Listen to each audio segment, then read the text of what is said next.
अस्सलाम वालेकुम प्यारे दोस्तों, आप देख रहे हैं चैनल इंटरेस्टिंग इन्फॉर्मेशन। मालूमाती वीडियोस देखने के लिए हमारे चैनल को सब्सक्राइब करें। अजायब घर लाहौर का शायद सबसे कीमती असासा सिद्धार्थ गौतम यानी महात्मा बुद्ध का वो मुजस्मा है जिसे फास्टिंग बुद्धा के नाम से जाना जाता है।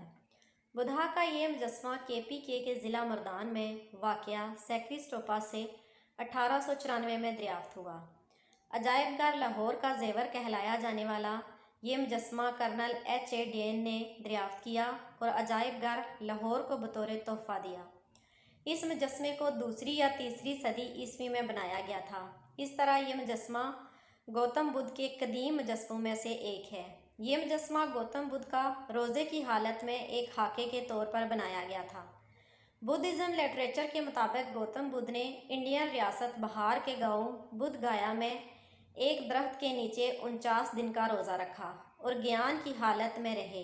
बहरहाल 49वें दिन गौतम साहब को नरवान हासिल हो गया। 2012 में इस मुजस्मे को सफाई के दौरान इस वक्त नुकसान पहुंचा जब उसके बाएं बाजू में पड़ी दराड़ और नुमायां हो गई। तहकीकात के मुताबिक ये नुकसान गैर रवायती तरीके से सफाई करने की वजह से पेश आया। बाद में अजायब घर की लैब में मरम्मत के दौरान इस नुकसान में मज़ीद इजाफा हो गया।